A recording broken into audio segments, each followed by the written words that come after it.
Progress. Okay, I'd like to welcome everybody to the January 2025 edition of the West Side Computer Club, part of Chicago Computer Society. Our typical format would be we'd have open forum and then go into a presentation, but since we don't have a presentation, it's just going to be a wide open forum until we run out of topics to talk about. And that being said, I'd like to know if anyone had the first question of the evening. Sure, I have a question. Go ahead, Mr. Tom. What do I do? Well, I can ask you you a wake good up in the question. morning, you brush your teeth, you know, Well, thank you. Is that what I should do? that's the, well, you know, you course, can eat I'm breakfast talking- first too. That's not too technical, but all right.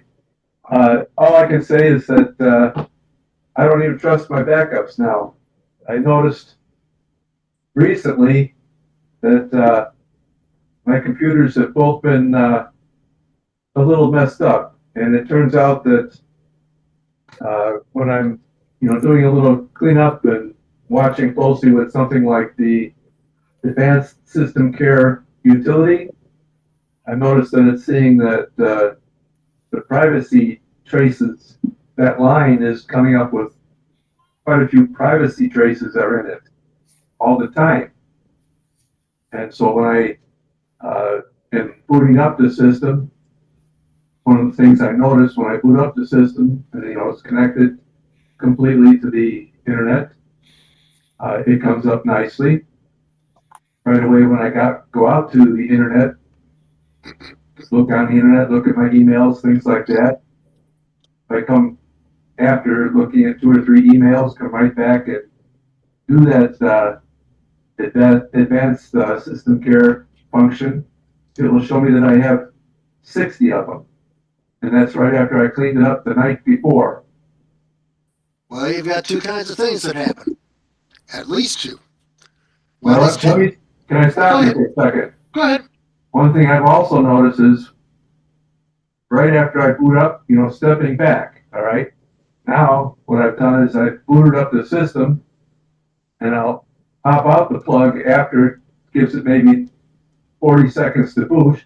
I'll take the plug out so it's no longer able to get to the internet.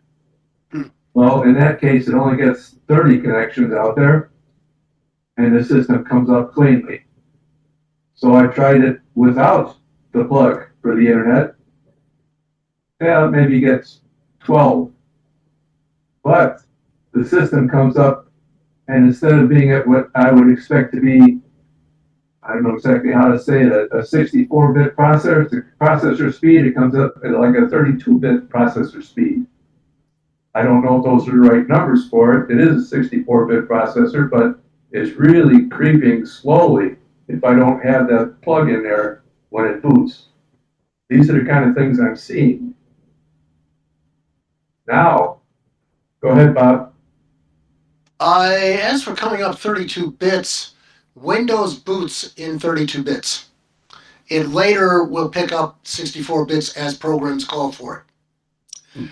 That's the first simple thing. The other things are temporary files.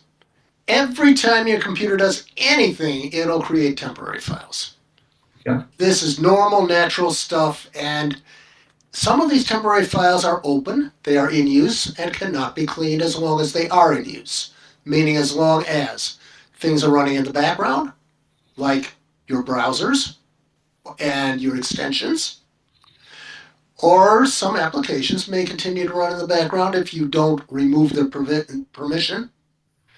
See, in Windows 10 and Windows 11, by default, applications have the privilege of running in the background, not totally shutting down. Windows itself doesn't totally shut down. It goes into a hibernate type of a condition so that it can do a little trick called fast startup, where it just instantly goes on, or within a second or 2. There's a lot of stuff like that. Now, what you're saying about internet, as soon as you connect to the internet, websites and your ISP to some extent will try to track you, and they will set cookies. Cookies are the main thing that you're going to have, but there are other kinds of things that happen. There are other kinds of trackers. What these cleaners are doing is enhancing your privacy by removing these things that can be used to track you and to fingerprint you. And these removals are very temporary. PC Manager is the all-in-one for Windows. It will remove a lot of stuff, but a lot of it will just come right back. Yeah. Unless you change the settings that allow these things. And there's only a few settings you want to change.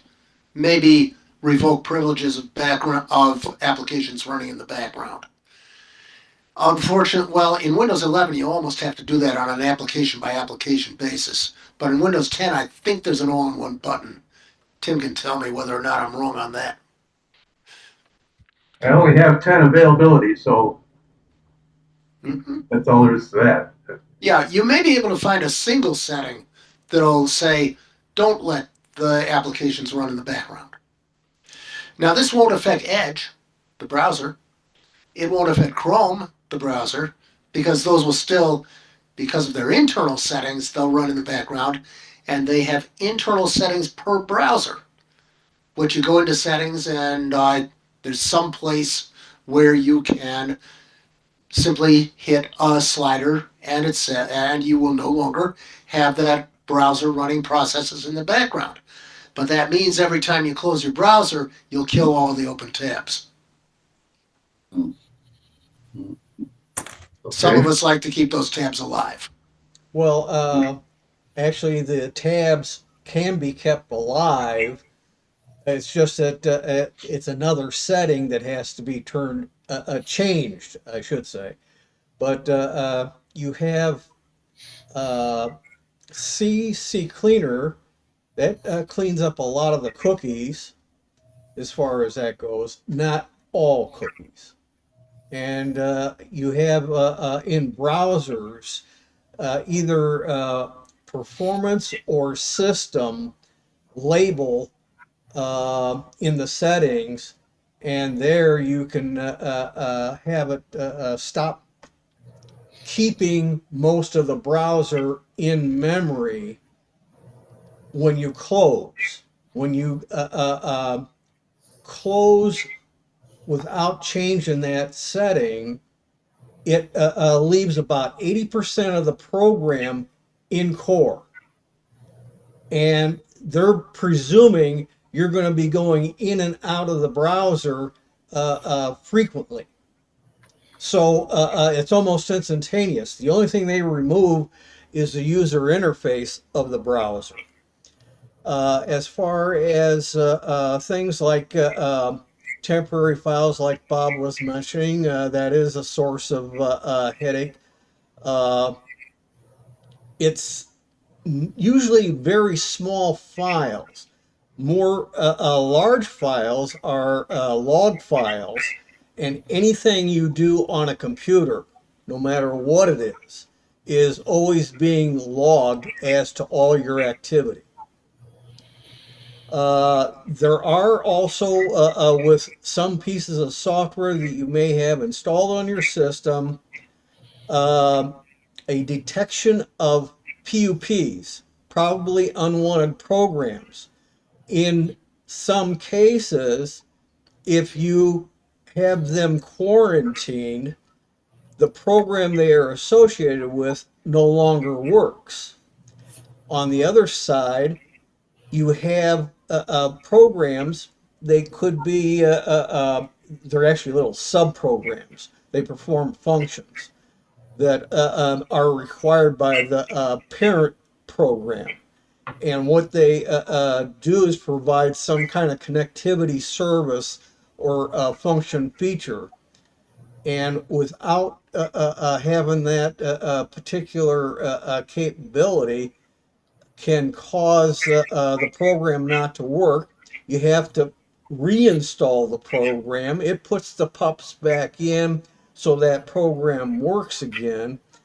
And so there are PUPs, rightly or wrongly labeled by some of these programs. such as Malwarebytes will also flag them. And so you have to say, hey, if they're PUPs, warn me about them, but don't check off that they are going to be quarantined automatically. You have to look through them to see what ones might be something that needs to be quarantined versus not quarantined, or you break a program. I know Advanced System Care has multiple PUP uh, capabilities. So as a result there, that's one program that's might have anywhere between 5 and 10 of your unwanted, well, your extra programs that are running. The place that you usually have the biggest problem, the way you're describing it is, one, you may have fast boot off. That means it'll be slower coming up. Number two, there's a feature that they don't activate, and it used to be they only booted your computer with a single core. One single core, even if you got, say, a dozen cores in your system. A third thing is your startup folder. If your startup folders have too many things in them that aren't necessary at startup, that's sucking up some of the performance of your system while you're trying to boot up. A fourth possibility is that if you've had to do a repair in reinstall of 10, 10 has under settings, privacy, and security, the ability to completely turn off background processes. It does not exist in 11. In 11, you basically got to go through every installed app, see if it has an advanced feature, and in the advanced feature, you may be able to turn off background process. Okay. All right, so my question is, Tom, I guess I'm a little perplexed here. What is the issue? The fact that when you turn on your computer, you're finding programs that are running, you're finding things, files there that were legacy from the day before, or are you just concerned with what's being put on your machine? I'm a little confused here. Well, the issue is that I go through the cleanup of my machine in the evening before I shut it all down. I clean it up with what is the three utilities I use are Glare. Glary? What's that? Glary? Yeah, I'm sorry, Glary, C Cleaner, and the Advanced System Care. I go through those three guys, clean up everything completely, and sign off the system and shut it down. Okay, and then you start up the next day. The next day I start it up completely, with it plugged in, through the internet, just like the phone line kind of deal, plugged in, ready to go. And it comes up just fine. And the first thing I do now is I look at the Advanced System Care. I go out to that and run Advanced System Care first thing. And that's when I see that there's, maybe the privacy traces right away before I do anything else. I'll see like 60 privacy traces, like something's going on. So your concern is that you're being tracked. Oh, yeah, so like somebody's hacked into me. Somebody's hacked into your, okay, now this would be a better way to start the conversation than to come in at the end, so we understood. you're saying that somebody has hacked into your physical machine at your house? It seems like it, and let me add one more little piece to that. Okay. And when I don't even have the wire plugged in like the phone line, it's not a phone line, I know, but like that plugged in, it does that. When I don't have it plugged in, I believe they're getting through Wi-Fi, because instead of having 60, it comes out with 10 or 12. So I think they're getting in through Wi-Fi. Well, you think, but why do you think somebody's in your machine? Because I just turn it on, and it's got that many privacy traces. All I've done is turn the damn thing on. I haven't done anything yet. Okay, but are you suspecting, like you seen your cursed whole? Tim's waving at me. Give me a second, Tim. Privacy issues are usually the cookies. Every single time you go out on the internet in a browser, you will end up with a cookie for that site. Sometimes even more than one. Okay, but he's not talking about that he's gone on the internet at this moment. He turns on his machine and he's running advanced system care from the night after the night before he cleaned out everything, and now he's seeing all these files being created out there that it's flagging. Is there an internet connection at that moment? But is this important though? I'm wondering if he's chasing his tail. That's to me, I'm like, are you chasing your tail, or is there really a problem here? You just suspect there's a problem.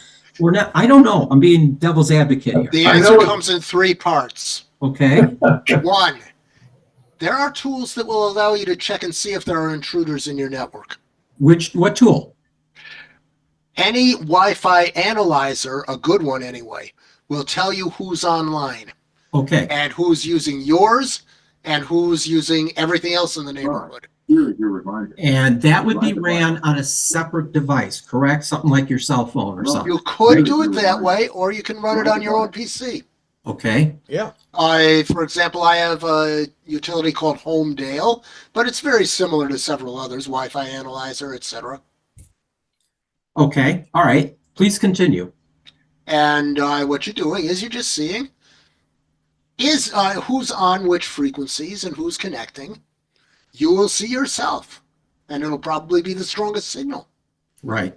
If it's Wi-Fi or even Ethernet. Tom, you're using your own router, correct? I don't know. Well, I'm going through T-Mobile. Yeah. Oh, that's right. You're going through your T-Mobile device. Right. Wi-Fi, which is Wi-Fi. T-Mobile will be looking at you. All right. Well, okay, but T-Mobile. I'm trying to put this together. You're using your phone, your hotspot on your phone to get to the internet, correct? Well, I have or you have a device to do it, but you're still going through a T-Mobile 5G device. Yeah. All right. So I want to put this clearly out there so people kind of understand, at least the way I see it. When you're using a device similar to an access point for a cell phone, your cell phone service provider is providing you your internet. I believe they are using 128-bit encryption between your computer and their access point. The chances of that getting hacked and tapped into, in my opinion, I think are fairly small. Anyone else want to chime in on this? I agree with that. And when you're using the cell phone for the hotspot, almost every phone I've ever seen also requires you to put in a password for that. So it's doing encryption there as well. So the likelihood that your phone has been hacked. It's not the phone. First thing, I'm sorry, it's your 5G, right? No, he's got a network cable that he's using. Why don't you elaborate? Because you've gone through different systems already. Let me redirect this picture for you. Okay. I see a lamp. I see a bed.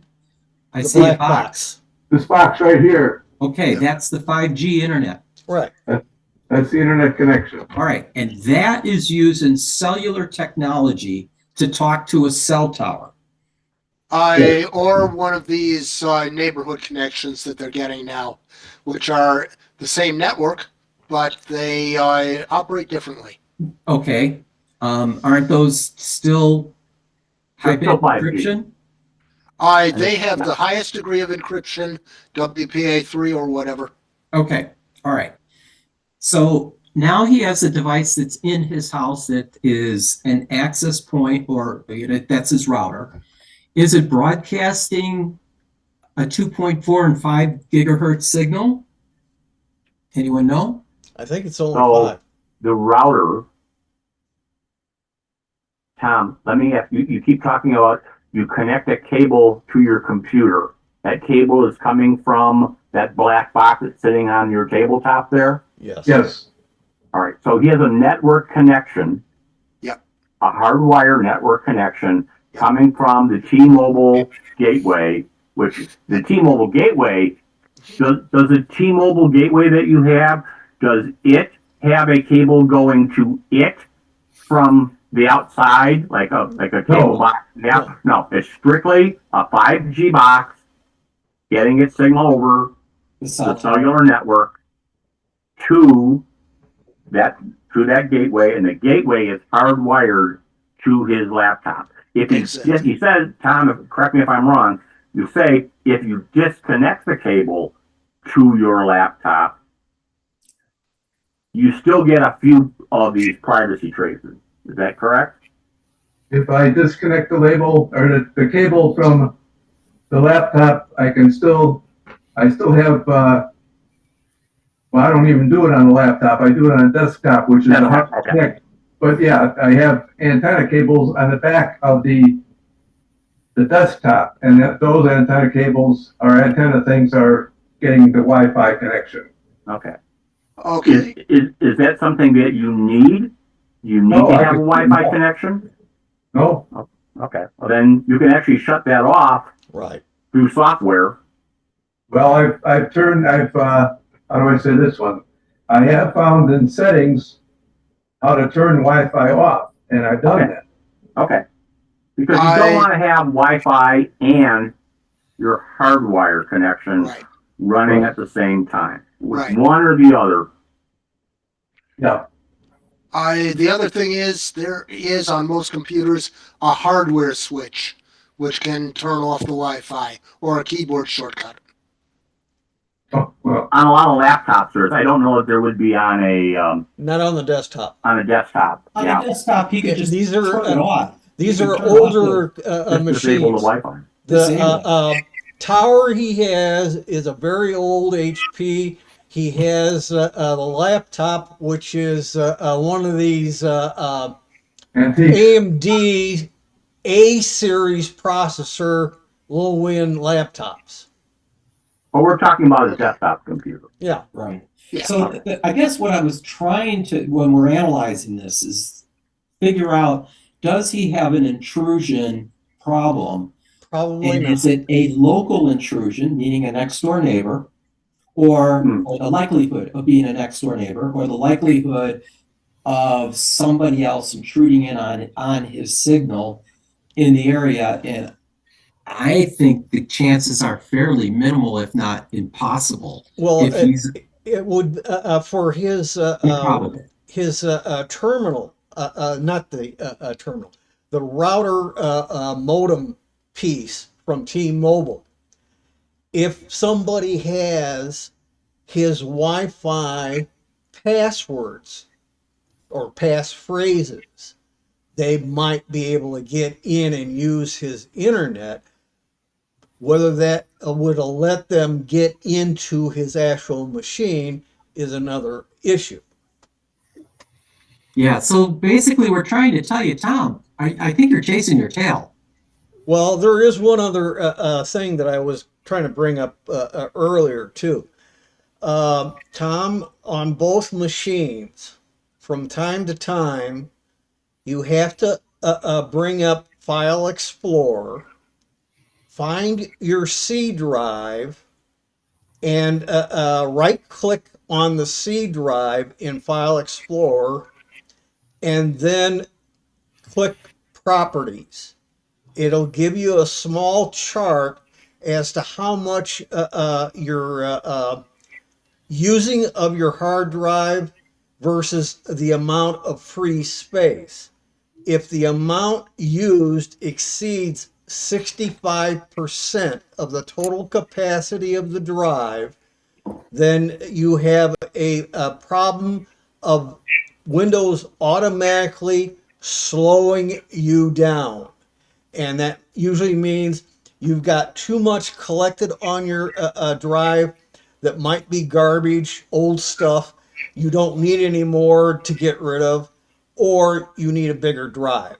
And since this is Windows 10 and you're not going to be able to upgrade either one of them to 11, I would say look for large files if you exceed 65% usage, and try and see if you can find any that you can delete.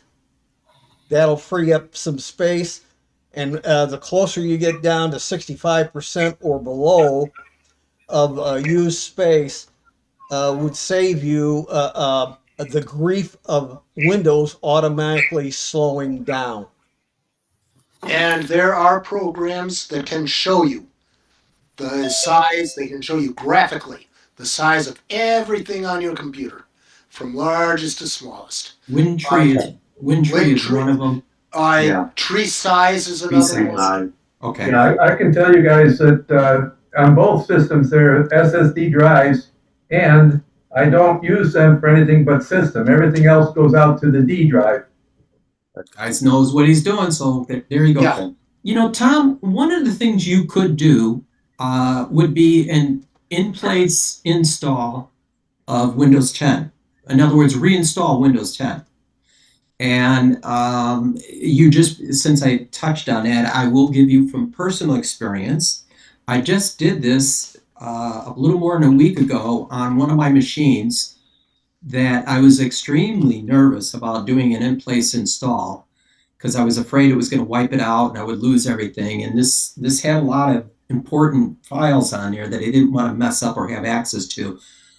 It wound up doing 0 damage to this machine, and this particular machine had a problem where I upgraded the CPU, and I brought this up before that it was upgraded from a Pentium to a Core i7, and Windows was only reporting 2 cores on the machine, even though it had 4 cores, 8 threads. So it was not reporting correct. It was not utilizing all the cores, even though they were there. So I did an in-place install, started the process, went to bed, got up the next morning, it was done. Everything is perfect. It damaged nothing. I would say there was only one legacy program I had to reinstall so far that I know. Almost everything else seems to be working just fine. And it solved my problem of the CPUs not being registered correctly. The system is running dramatically faster, obviously because the CPUs are all being utilized now. But I will say it was easy to do. All you do is go to Microsoft and download Windows 10, download the media creation tool and put it all on a USB stick and start the process to do the install and walk through it. And it was easy as pie. So that may solve your problems. And by the way, you should have a copy of the install media for Windows 10 because those things are going to go away from the Microsoft site within the year. Yes. They will. Yeah, okay. That's why you're when you have install media, everybody should have the install media for whatever computer operating system they have at all times, because things go kablooey, and that's the only way to sometimes restore the health. And if that doesn't work, it's the only way of doing an in-place upgrade if the system is still running. If the system is not running and you boot off the recovery media, it will not keep the files. It does a clean install. So you have to know all these little characteristics because they're live situations that come up periodically. It could be a bad update you got that's causing some of the problems. It could very well be. There's all kinds of things, but I'll say that install that I did solved a lot of problems, but it also brought up I think if I remember correctly, it did bring up the dialog box about privacy settings and re-establishing my privacy settings. I see Ron is shaking his head, so I'm hoping he's agreeing with me.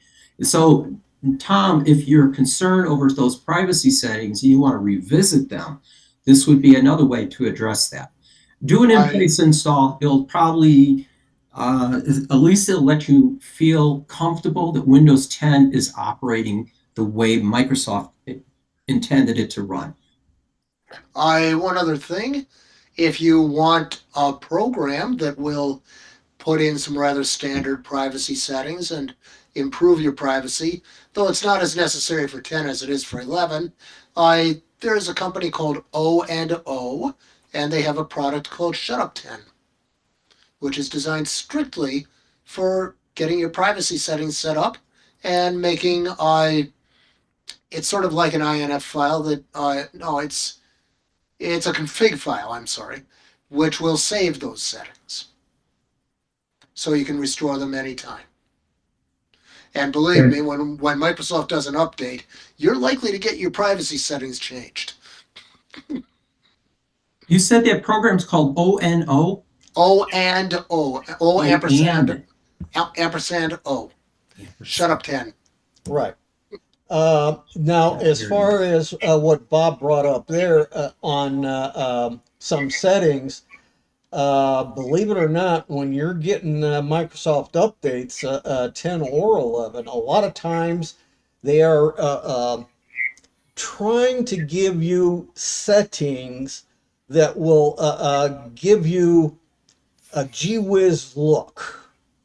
And that takes up resources of your computer, CPU, and memory. And most all of that can be turned off. It's just not as simple and straightforward. It looks a little geeky on how to do it, but it's not anything real bad. And it can give you back some of your performance, especially in 10. Yeah. But 10. Yeah, the eye candy is just absolutely unnecessary. Yeah, right. And the funny part about it is 10 on some of my old systems that I've got, I can take a copy of Windows 11 on a solid state drive, a USB adapter, plug it into a USB 2 drive because that's all it has, and it'll run faster than 10 natively installed in the computer, same computer. So it's one of these things where the performance of 10 has been for quite some time getting slower and slower and slower.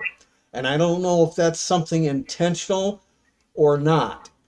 And 11 performs a lot better all the way through 23H2. I've only got one machine on 24H2 at the moment because they still have too many problems with Windows 11 24H2. True.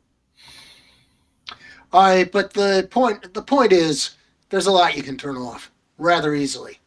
Yeah. And O&O Shutup 10 has color coding for what's safe, what's not so safe, and what you better not mess with. As far as I'm going to share my screen here for a second. Before we get away from cores, you can detect what your processor is and how many cores should be running using Core Temp. Okay, now That is the Core Temp app. Yeah. Yeah. And it's very simple to look at. Yep. It'll identify every detail about your processor. this is my screen. It's black. It should be. I'm going to hold down the Windows key and hit the R key. It brought up a little run box. If you key in SYSD, M as in Mary, dot CPL.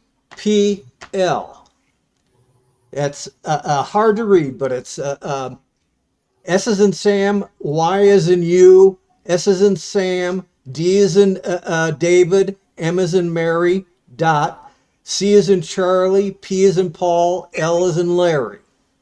Hit enter.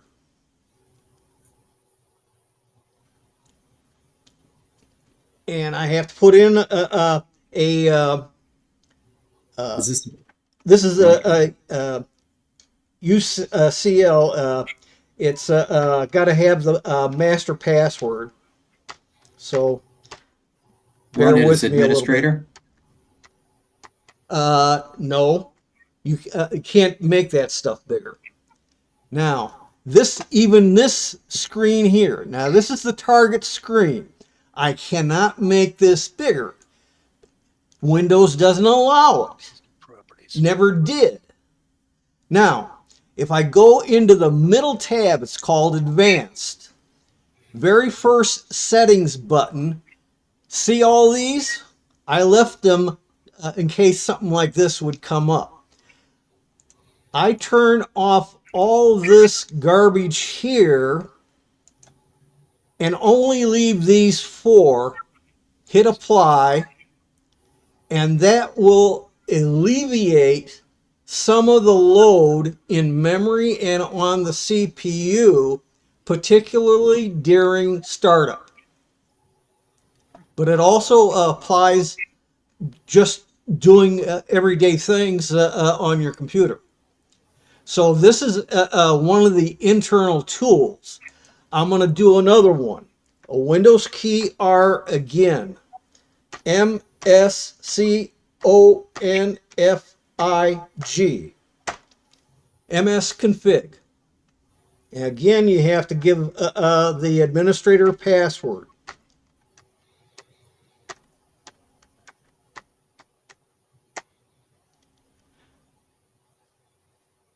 Okay. Again, I can't enlarge it. I went to the second tab called Boot, B-O-O-T. There's an advanced options button. I click that. The top here is number of processors. Put a check mark in. Click in this box here and it says I got 4 processors, cores, I can use at all times versus the default of 1. This is an old feature. It goes back God knows how far. And it sometimes gives a small boost of performance during the boot up process. But in general, like I say, this is one of these little odds and ends where, and it wants to restart the system. I'm going to exit only. Where did you find that for the processors? I saw MSconfig, but I didn't see the number of processors. You got to go to Boot tab, go down to Advanced Options. Got it. That's where it is. Now, at the top, you've got your processors. Put a check mark in that only. Click in the box where it shows probably 1, and it'll show you all the real cores and hyper-threading cores. And just select the bottom one, and it'll give you all those cores to be busy if needed. You have what's called core parking. This is an automatic thing inside of the CPUs to reduce load, especially on laptops. And what it does is, if a core is not needed, it puts it in an idle mode to save energy, and only the cores that actually have some work to do are running.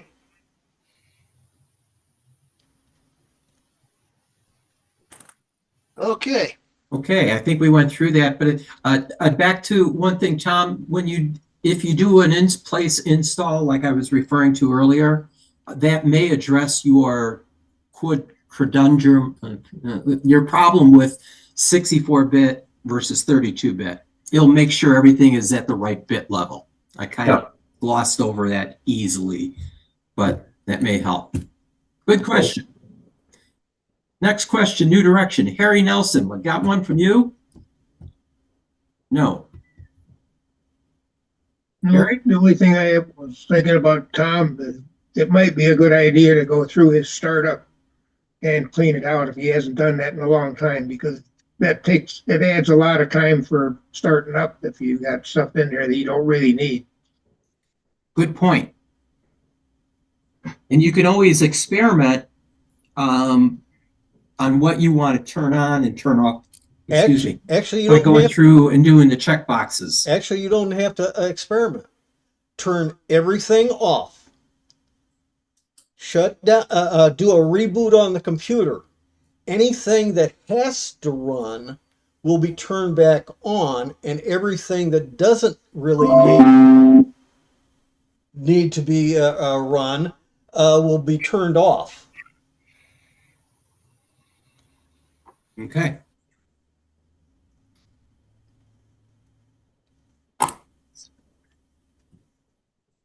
Okay, next question, new direction. Ricky Level, you got something? Don't know. No, not right now. No questions. Okay, I wanted to ask, did anybody get anything for the holidays they'd like to mention to the group? Any? Oh, I did. Yes? Yeah, I got What? 9 stockings stuffed with as much coal as possible so I can stay warm the rest of the winter. No, not a bad thing, you know. Although coal these days doesn't last very long, so that's 9 days worth of heat. What are you gonna do the rest of the year? If you still had something that burns coal. Anyone else get anything that they'd like to discuss that they got for the holidays as tech related?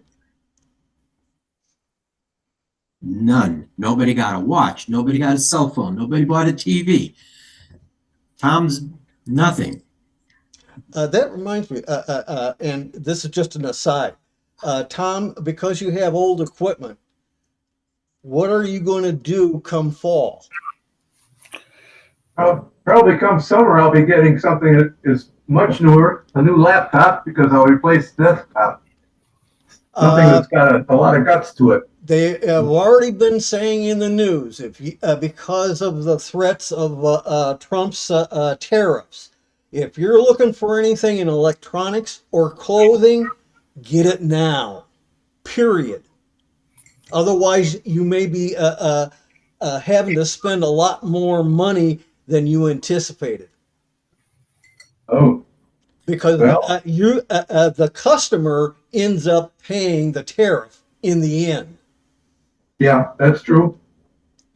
So That I understand. and that applies to anybody here that's looking to get a new computer of any kind. Get it before Trump does impose any additional tariffs. I think he's only talking 10% more on China, but he's talking 25% on Mexico as well as Canada. And you're talking a lot of our lumber comes out of Canada. A lot of our vehicles come out of Mexico and Canada. No, not Canada, because they're going to be the 51st state. So Yeah, my butt. That's like saying Greenland and is going All to right, be wait. a Let's state too. come on. Let's stay out of politics and keep that on schedule, on straight here. All right. So that being said, Tim had advised that if you're thinking about buying any new hardware, you should do it. Be cognizant of what's going on in our current or a new administration that's going to be coming in. But I will say whenever they decide to implement tariffs, you will have a little time that you could run down and buy something, but most likely the manufacturers already are thinking this is going to happen, and they'll raise rates and prices before the tariffs actually go in. So we're going to be messed up no matter what. Good time to look for something, or as earlier is better. You could always get stuff post-holiday sales, which is a good time to look right now if you can afford to do it and figure out a way to do it. You know, good time to go look for things. People are going to be unloading older equipment. You might be able to get something cheap. On the other And hand, remember CES is running right now, where all the new equipment's going to be announced. So all the current equipment is going to start being reduced in price. Right.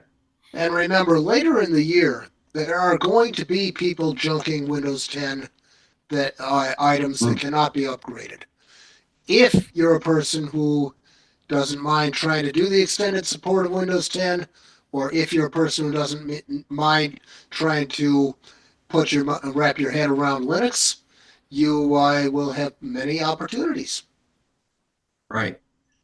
And those old systems will be generally cheaper, except for the minis. The minis have skyrocketed in the last 6 months of 24, and even the 7x7 by 1.25 inch minis that I have also gone up in price, and they're all used.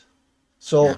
you're talking more money right now. I'm hoping that those pieces of equipment will cool down and you might be able to get a little bit lower price later with what's in stock in the United States, because they don't pay tariff on what's in stock. Do more of our computers come from China, or do they come from Korea China. China or Taiwan. or Taiwan? And Also Taiwan Korea. may not have these tariffs. Korea, and also a bit out of Vietnam, and there may be newer stuff coming eventually out of India. You So know where what we're going to my see is if the tariffs do go in, manufacturers, they'll start shifting their production somewhere else so they don't have to pay those tariffs. They're already doing what it. I was about to tell you is my last NUC came from Ireland through Texas. It was assembled in Ireland, which is one of the tech centers of Europe. Right.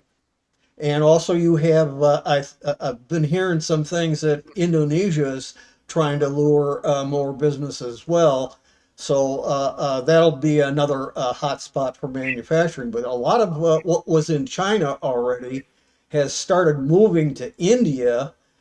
Some may move to Vietnam. Laos is trying to increase tourism to bring in money. And you have Indonesia that might be trying to lure in a lot of business as well. Drives have been manufactured in Thailand for years. Okay, So great questions, great subject Yeah. material. Anyway, yeah, there will be different times when different kinds of equipment will be available. That's right. So Tom, don't necessarily wait till summer unless you have to wait till summer. I would be on the lookout for the right machine at the right price. Start doing your investigation on, what kind of hardware you want, and set up your budget and see what you can find that's going to fit in that budget. And put down your minimums, and then minimums being the minimum hardware requirements might be has to have an SSD, has to have, maybe you're going to go to a laptop instead of a desktop, or it's going to be, I don't know, just put down your requirements of what it's going to have on minimums, and you'll be able to find a machine easily these days that's going to fit that, unless you're looking for something for $25. Then you got to go to Tim's backyard and start trudging through his garbage can. So, okay. Next question. Out of curiosity, what are we using the AI for with the recording? Well, that's a good question. You're talking about in this AI companion that's on this, that's in Zoom? Yes. Ron, you want to expand on what the AI Well, does? right now, if you're looking, it's doing the translations or the transcription. Somewhere on your screen, you should see a transcription running. That transcription is done through AI. It's also as when this meeting concludes, it will summarize the meeting based on the transcription that it's doing. So it's kind of like the old transcription software that used to be around, except with AI, it can detect different people, and it works better with accents. You don't have to train it. So that's what the AI companion is doing here. The unfortunate part is it's it's translating it or transcribing it, and if Zoom really wanted to, it's on their server, so they could use it for whatever nefarious reasons that they might want to use it for to monetize. And Yeah, Harry, it becomes available to download and it can Yeah. become part of the club's record of the meeting. But I've seen some of these transcripts, these AI transcripts. yes. And especially when you get to talking about technical stuff or when several people talk in rapid succession, it kind of gets lost. Also, Harry, if you're expecting to get away from or stay away from AI, you have to get rid of all your computers. Yeah, even in my searches, I'm finding AI summaries lead off Google. That's right. And sometimes this is worth looking into, especially if I look mostly at the links. But if AI is selecting the links, then, I'm getting something pre-screened. AI is enhancing all the software. It's a very big market area that all the software developers practically want to take advantage of. Many of them have an AI chat bot so that you can ask questions and not a human, but the chat bot, an AI, will try and answer your questions until it gets stumped. Then it may turn you over to a human.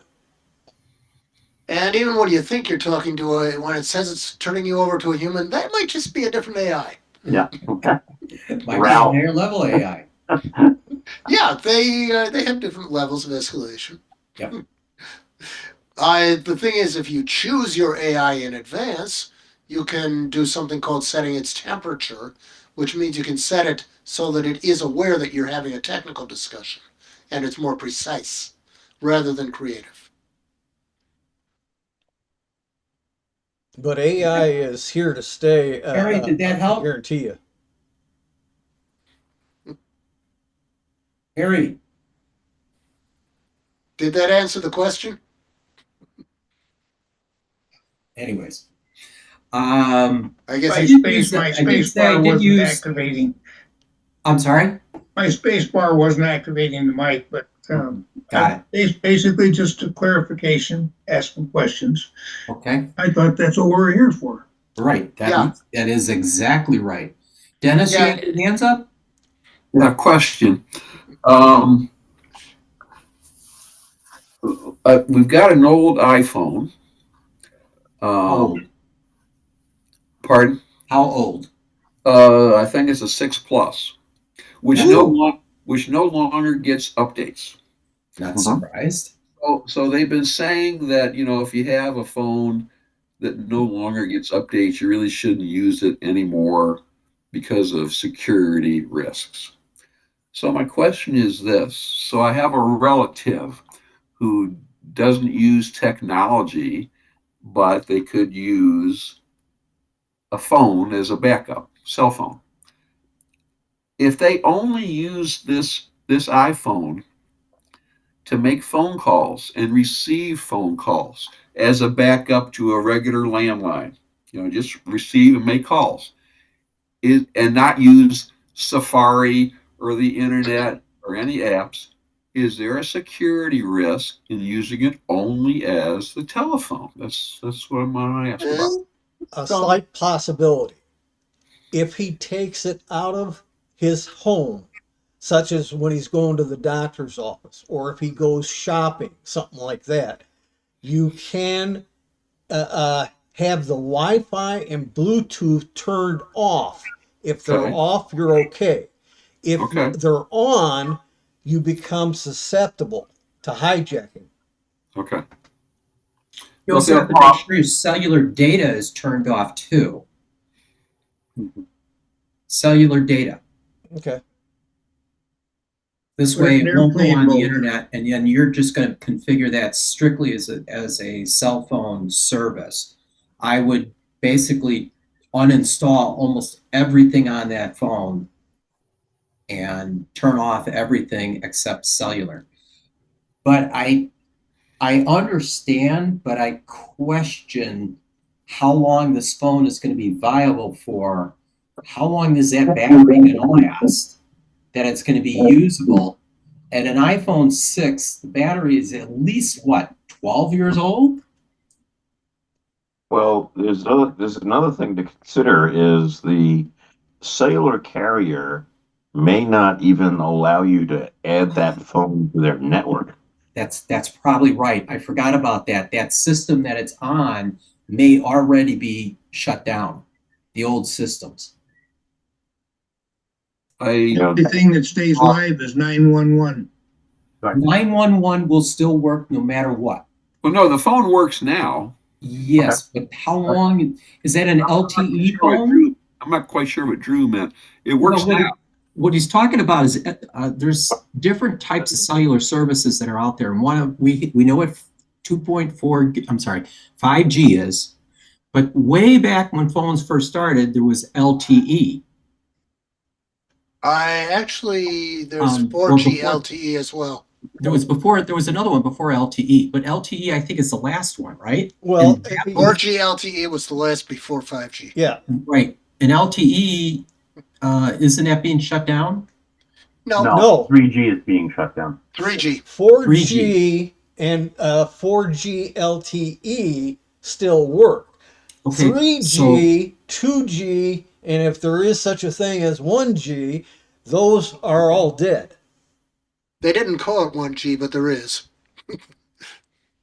yeah. Now the point that I was trying to make is that the IEMI number associated with the cell phone may not be a new enough, valid enough, security enough enabled number for the cellular company to say, we will allow you to put this phone on our network. When I switched from Verizon to Visible, I had an Android Samsung Model 7, and the phone company said, we don't take anything newer, anything less than a 10. We will not allow you to use your Model 7 phone on our network. okay. That having been said, I still use a Moto G4. So iPhone 6 supports GSM, CDMA, 3G, EVDO, 4G, and LTE. Yeah. Okay. So it'll still EVDO work is pretty probably old. for quite a while. So because it's still taking 4G LTE, you should still be able to use that for a while. So I Yeah. guess that, I would wonder how long that battery is going to last. Well, that's a proper idea as far as that goes, because it is a very old battery unless it was And there's replaced. no point in having an old phone if you go to turn it on and need it, and the thing is not charged up and it won't work. Yeah, And iPhones are more susceptible to that kind of wear yeah, than Android phones generally. that's what I'm kind of getting at is, as the phone gets older, if it's not going to be available when you really need it, what's the point of having it? On a Paying 6, for service, and you'd have to leave it on a charger 24/7. Well, they make pretty good TV remotes.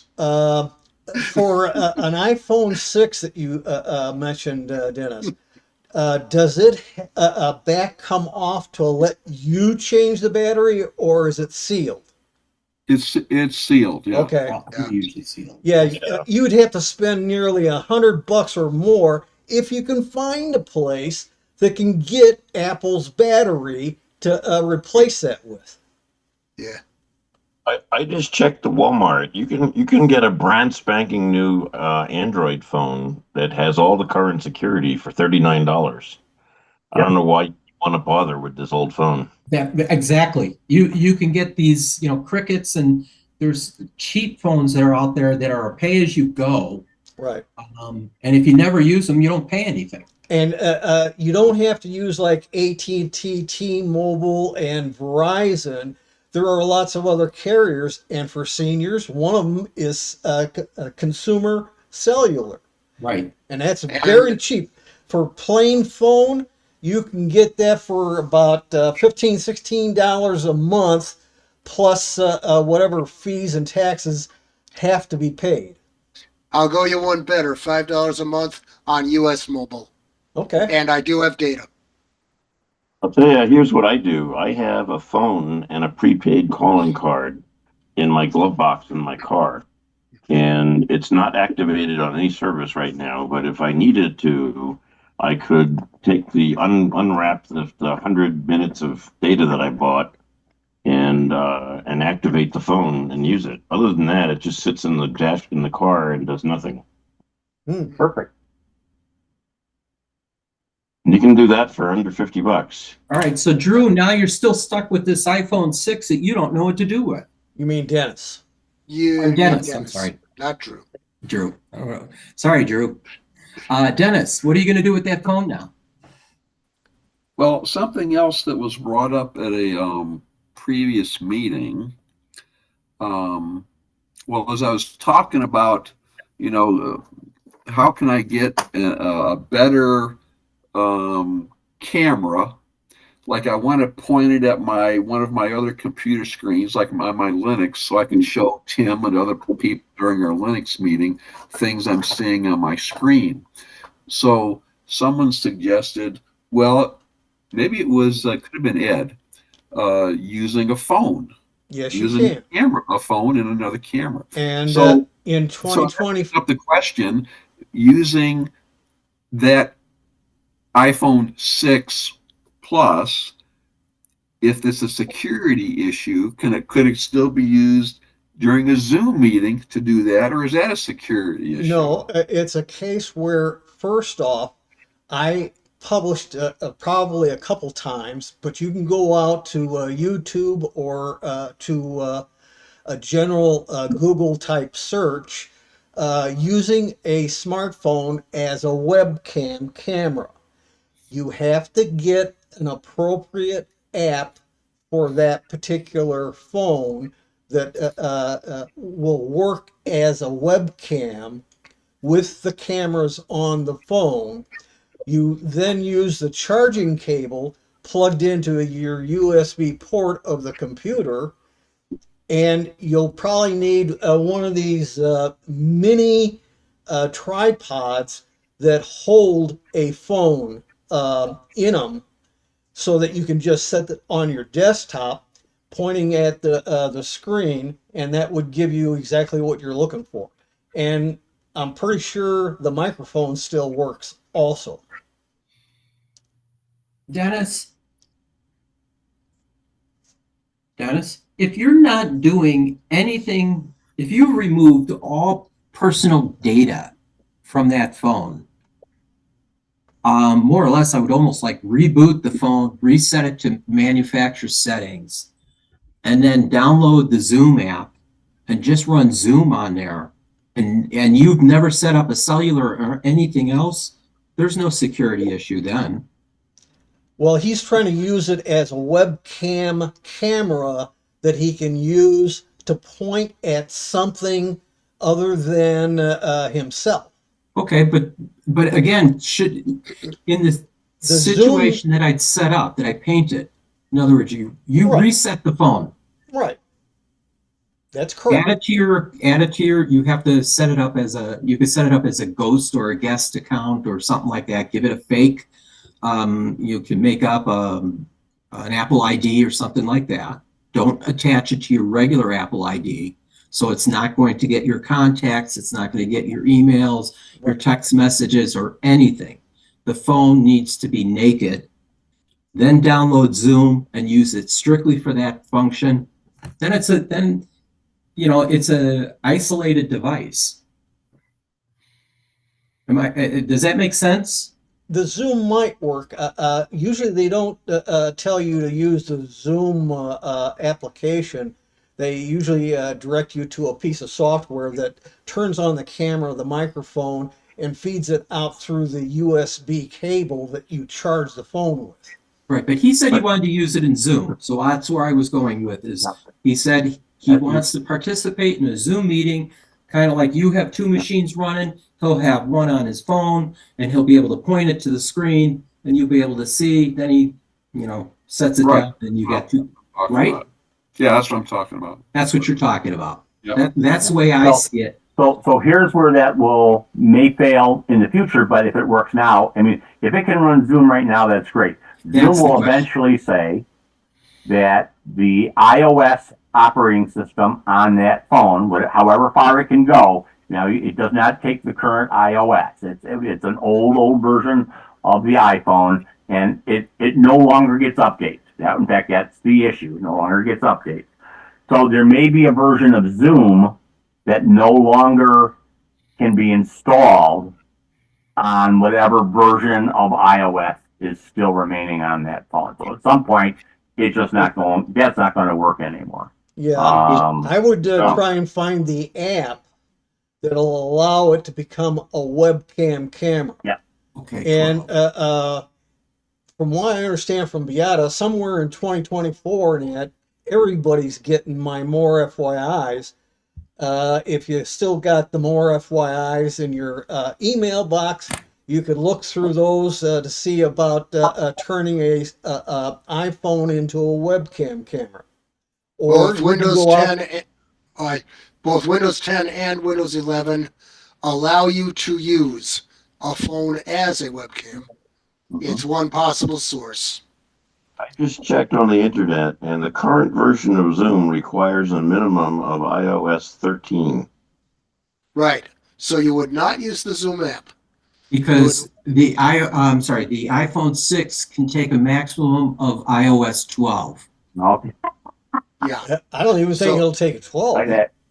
Yeah, it says here you're Zoom lucky. app no longer supporting iOS 11 or 12. So in short, forget everything we just said. It won't work. Now, an iPhone is more difficult to connect to a Windows PC using the Windows app, but it can be done now. Yes. They do have a provision for it. And like I say, between YouTube and general search of turning an iPhone into a webcam camera, there are probably an app or a way of attaching it to a Windows computer. You may be able to do something similar to a Linux computer. I am not guaranteeing that. I never tried. So there are lots of potential options. You have to do some research. And some of that you're asking for has been published in the more FYIs in 2024, I know. Yeah, and there are some other things which get more technical that are even fancier, where you can get two video sources together at the same place in the same time using software that is designed to share video streams so that you can switch from one to another within the application. I am using an application like that right now and using its output to connect to this Zoom meeting. I'm using an application called Splitcam, which is free, and it runs on Windows or Mac. And I can do, let me see if I can show you. Right now you see my image, and this is my other camera. Instant switching between scenes. Ooh. You could do that in OBS Studio, but it's harder to learn. This is a very simple app. It's very similar to the included software that you download for Logitech cameras, but this will work with any webcam. I don't know, it might even work with a phone if you can get the phone to be a source. In Windows, I think that requires that app. But you can share between that app, this app, and a number of other apps depending on how powerful your hardware is. Your Windows, your phone in Windows 10 or 11 allows you to hook up an Android phone very simply, but it takes some trickery to also get an iPhone to work. That's what Yeah. you got to look up. You have to look that up, follow the instructions, and it may also work. And I would like to say one other thing about Splitcam. I can do a lot of appearance touch up with it. There's a lot of effects I haven't even learned how to use. So there are applications out there that can do a lot of stuff with your presence in Zoom. In fact, the face tracking I'm using, that is also supplied by Splitcam. So how can it do this?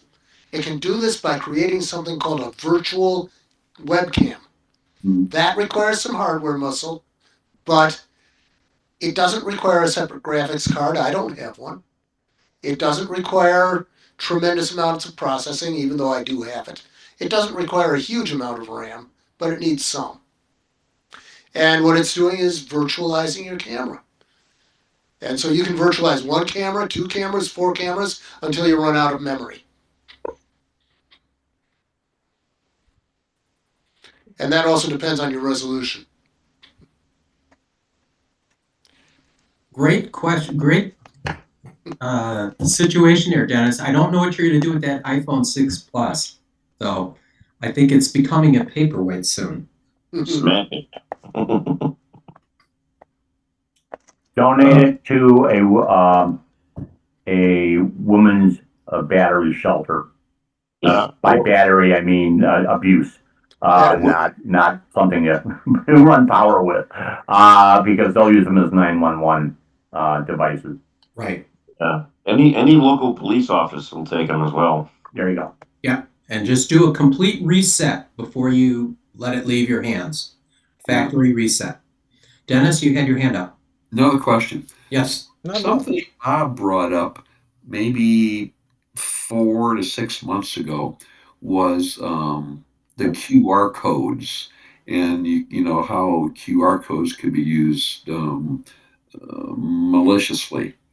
So I was telling this to a friend of mine, and they kind of questioned what I was saying. So they asked me this, and I went back and I looked at the at our video, where we talked about it, and then I looked at another website, that Bob was referring us to. Yeah. But it doesn't directly answer this question, and I want to ask it. So the guy asked me was, so if he clicks on one of these QR codes, let's say a fake QR code, Yep. and it takes him somewhere. Now maybe they're mimicking, the original site, or maybe they're taking him somewhere else. But but what he's saying is, if he goes there, as long as he doesn't click on anything, then it can't put any code or anything on his phone. And I couldn't. That is not true. Yeah, But that I- is not no longer Some true. of these I couldn't answer his question. I didn't know. Yeah. no way. some of these URLs are Okay. direct Let's download hit- URLs. To quickly state that, to address that, when you click on a website, the website is downloading to your phone or to whatever browser you are using. It's loading stuff into it. Right. That's where it can download the bad stuff. That's At right. that moment, you Okay. clicked on the site. You are now on that site. You haven't even. The screen is still loading, and it's injecting software and bad stuff at your screen, whether you know it or not.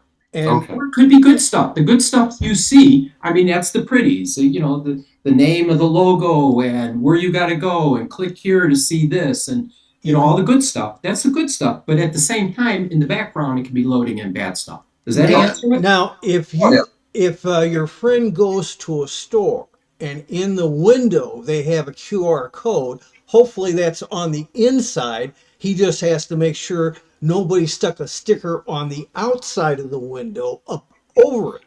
But Right. one trick that does occur is there are a lot of restaurants at your booth table where they have a QR code for ordering stuff, and there are people who will put a QR code label over it that is to a malicious site to infect you. That probably won't, but it won't last long at most restaurants because somebody's going to go, I'm trying to order, Right. fried mushrooms and I keep getting nude pictures. Right. So, and someone's going to pull that out right away and say, no, that menu's got to go. Well, I'm just giving that as one of the popular areas that does get attacked.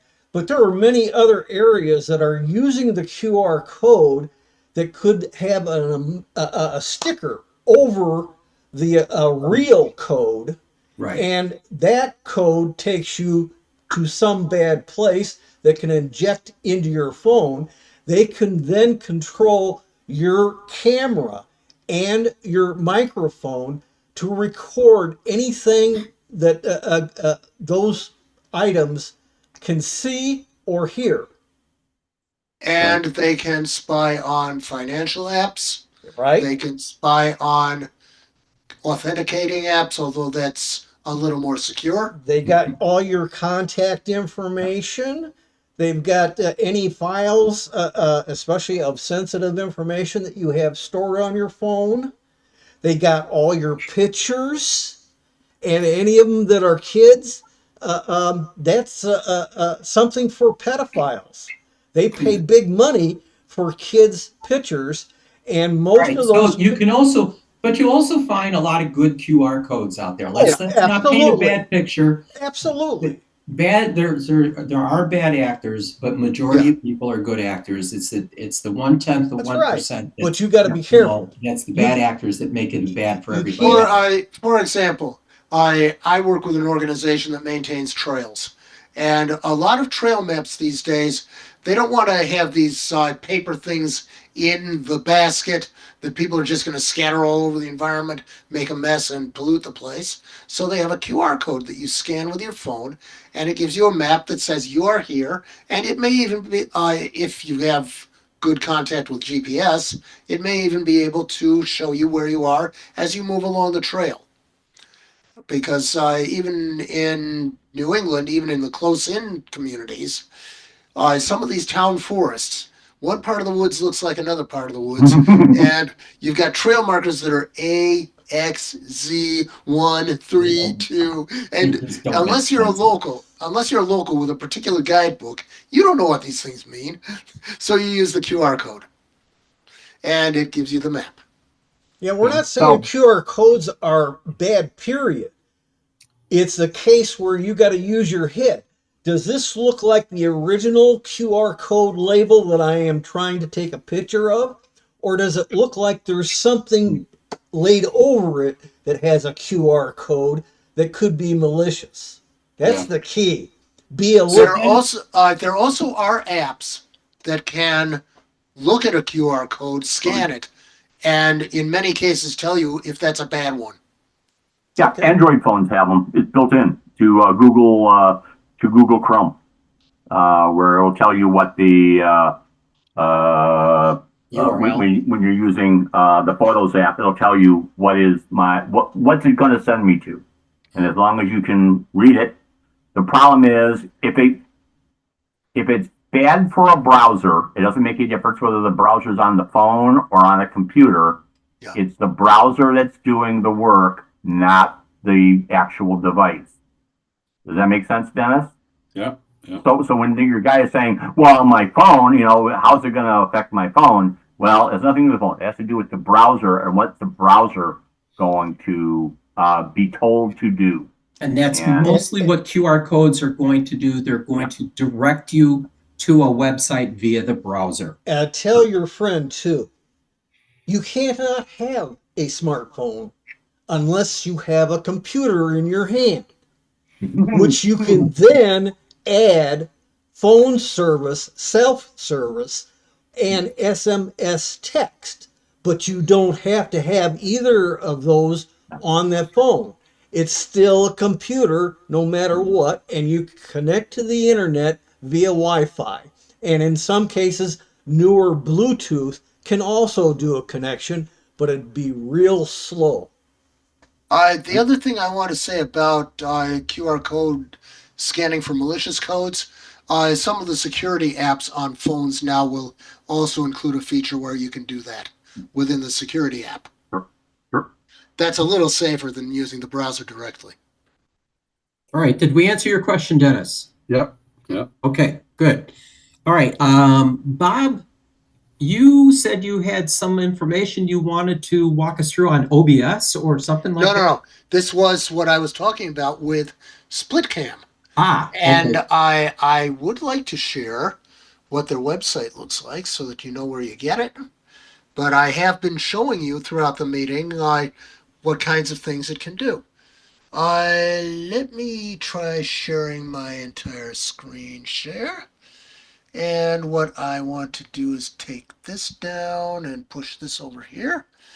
And now Splitcam, you can see everybody's seeing that I have my image here. And I have created a couple of different scenes that can be shared with different cameras.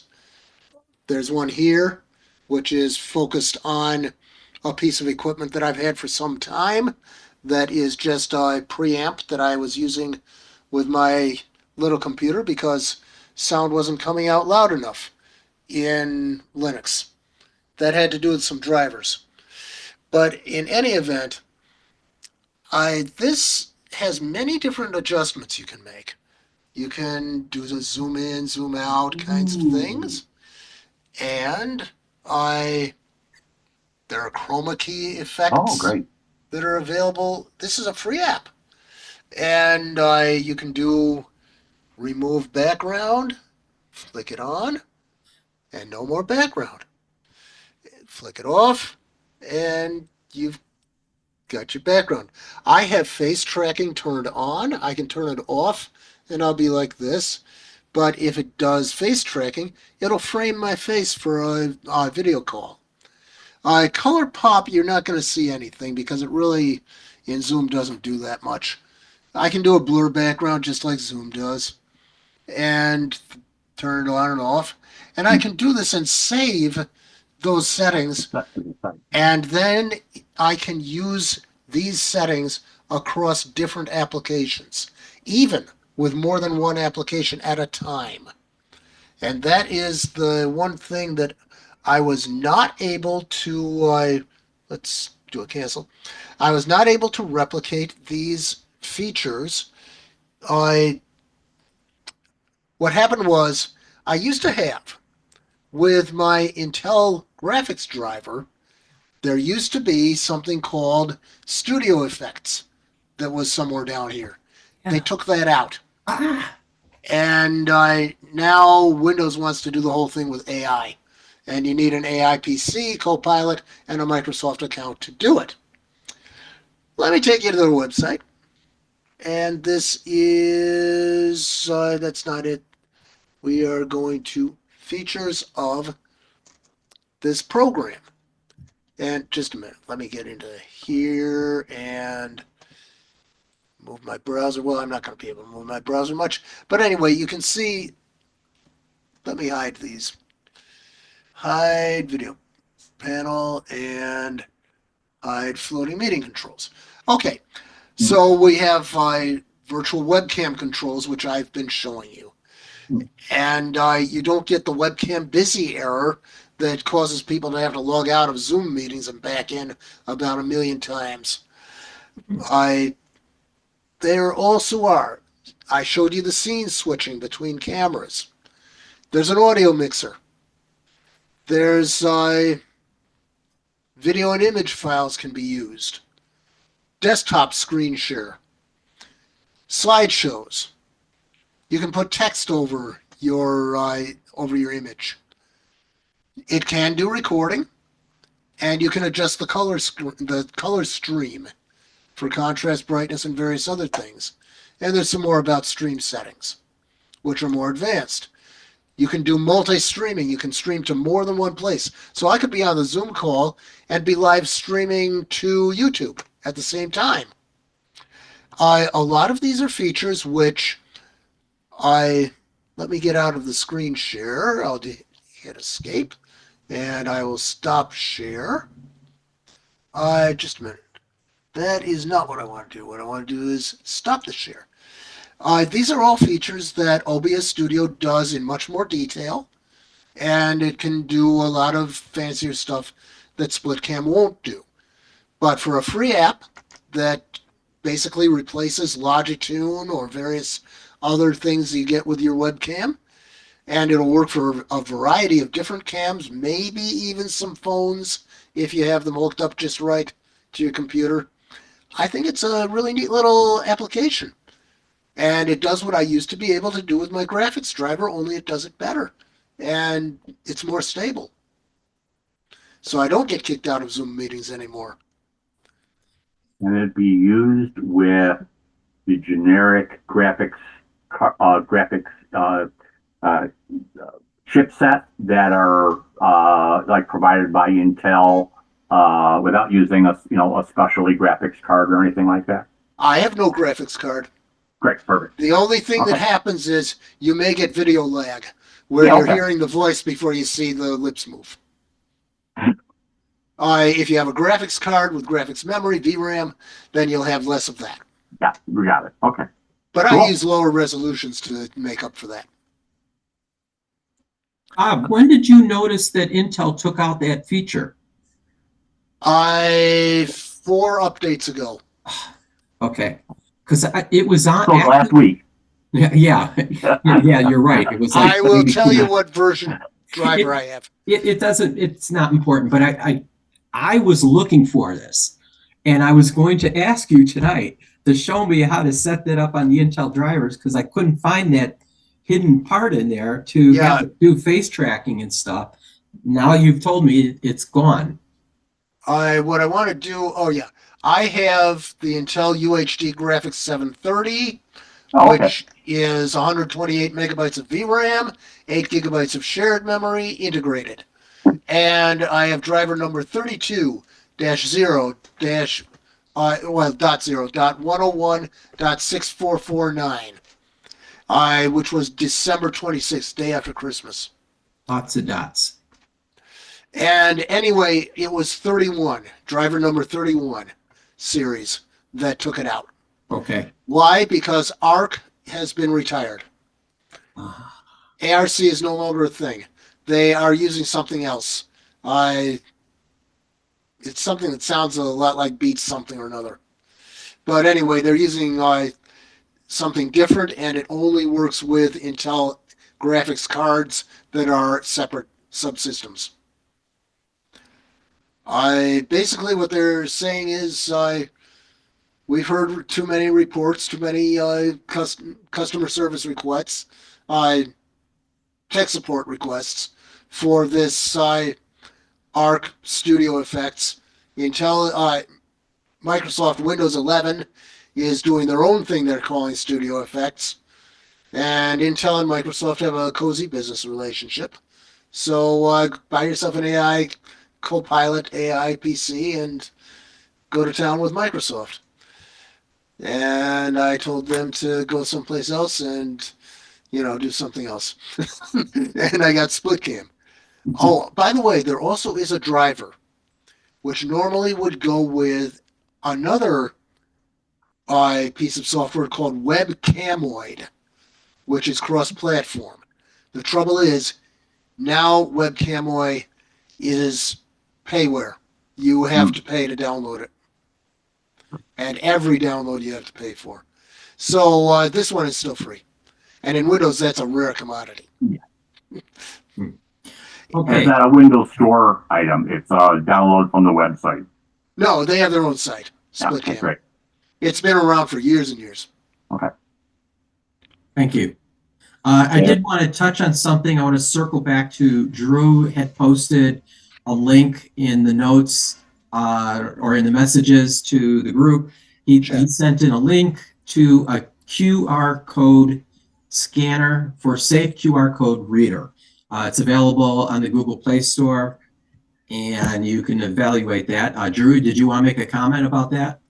Well, I just wanted to reiterate what you just said. Basically, that Trend Micro has that app that will scan the URL and use their anti-malware technology to determine if they think that the link that you scanned in that QR code is malicious or not. Yeah, that's the one I was thinking of. Yeah, that's a good one. All right, and that's the link that you'd sent us, this QR scanner QR Yes, scan. by Trend Micro. Okay. yes. And is that just strictly Android or is that iOS also? I don't know. Okay, all right, I will find out the hard way. Thank you for that link, Drew. I appreciate that. I just asked Perplexity for a scanner, a QR code scanner that detected malware, and that's what it came up with. And Perplexity is an AI. Yes. Okay. And Trend Micro has it both in the Apple Store and Google Play. And you can get it for your PC. And since we touched on AI, I'd like to know, has anyone been using AI lately? Anyone have anything they want to reflect on AI? Any apps or anything? Has it benefited them? I use AI when I'm troubleshooting computer problems that I Okay. can't have the answer for right away. I used it just yesterday to help come up with something to make for dinner. Told it what we had for leftovers, and I said, what are my options? What can I make with this? And it came up with a very good recipe that was very enjoyable. Is that using Chat GBT? Yeah, actually, that I use ChatGPT, and I just put it in my phone. I said, "This is what I've got, and give me some ideas what I can make for dinner with it." You can also And, use Copilot in Windows. You can also use Claude. You can right. use Google's Gemini and do many of the same kind of things in all four of them. Sometimes it's interesting to give the same exact problem to multiple AIs and see what the differences are and which one is more accurate. That's not a joke. There's a lot of people that do that. Or to your liking, maybe not accurate, but to your liking. No, accurate in that it gives you the correct kind of information that you're looking for. Right. Especially computer type stuff or problems with your car and you're trying to diagnose what the problem might be, things like that. Yeah, it didn't help me much with my car when I tried it. You're supposed to. I worked through You it. got to So plug in anyways, that cable. You got to plug in that special cable in your under your steering wheel. No. Anyways, I did try it to diagnose an engine running problem or an exhaust issue that was not showing up on anything, and it did not help me totally, but it's helped me isolate some issues. But I will reflect back to ChatGPT did make a very good dinner for me yesterday.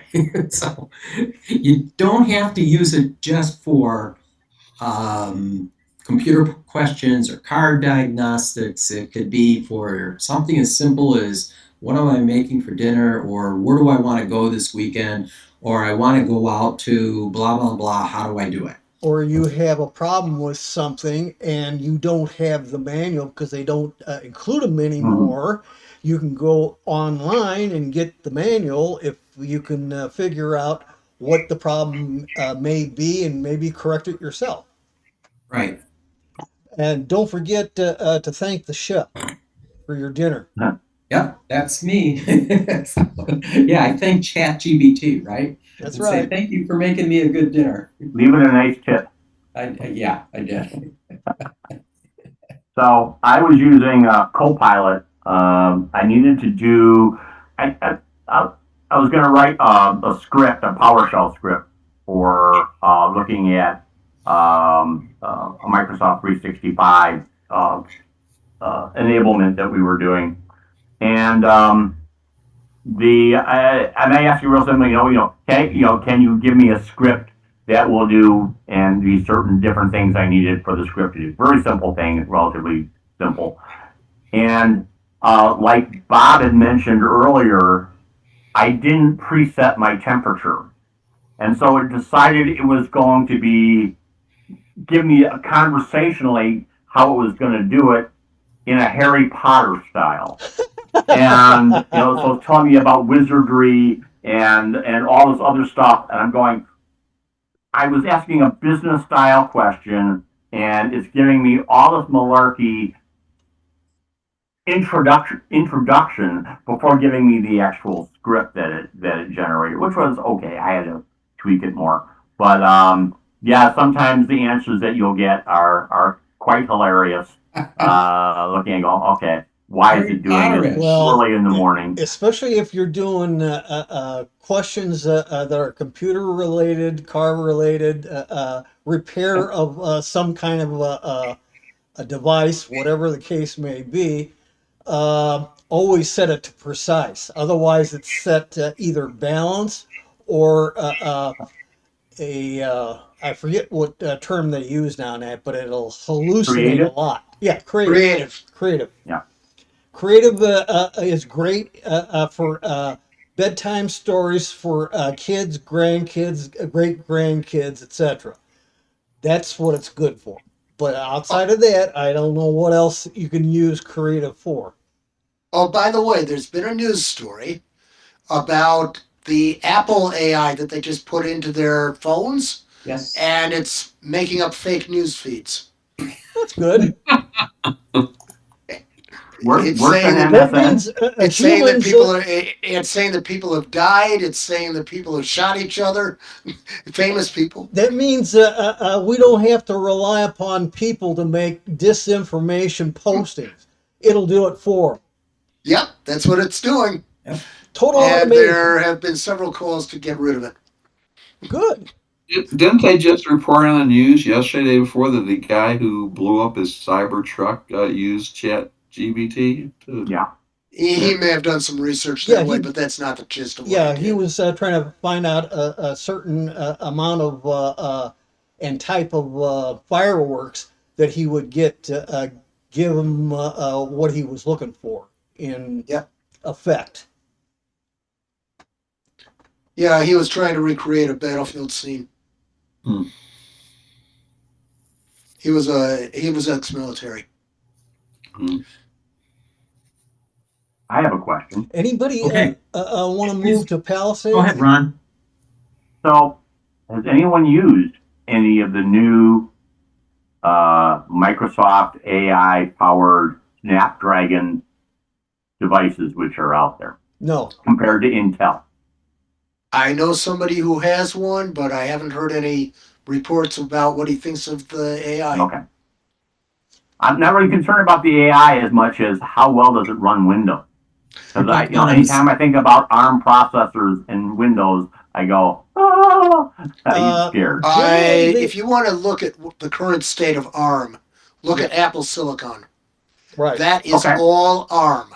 Right. I And understand it that. is frightfully fast on graphics, video. Audio is beautiful on those things. They actually can run faster on these kinds of graphics intensive things and much cooler, much less energy, longer battery life. And even Linux is running on ARM now, so it's perfectly safe to use it. It's perfectly open to everybody, except that Apple isn't open to anybody. But the Microsoft Copilot PCs, you can run pretty much anything on them. Yeah. The thing is with Windows on ARM, that's not readily available. You have to buy a manufacturer's computer to get a copy of the ARM version of Windows. I understand that. But with those NPUs, they are, and the graphics capabilities that go with it, they are quite powerful as laptops go, and they're apparently a bit warm but not really hot when they run. Okay. Ron, what are you thinking? You know, Or is this just buy two computers. Here's the price point. I run Windows. I'm a Windows guy. Yeah, I do Linux and I do Mac and stuff. But and I'm the guy with the VAX computer, the micro VAX, still sitting in my basement. So I have different OSs that I can operate in. But I'm looking at this and going, all right, Microsoft Windows 11 running on Qualcomm Snapdragon. I'm going, I've never been impressed with Qualcomm as a company. I can't imagine what their ARM, but then again, it's trying to run Windows. Well, if it runs Windows, I know that they're using a translator if it's a true Windows app.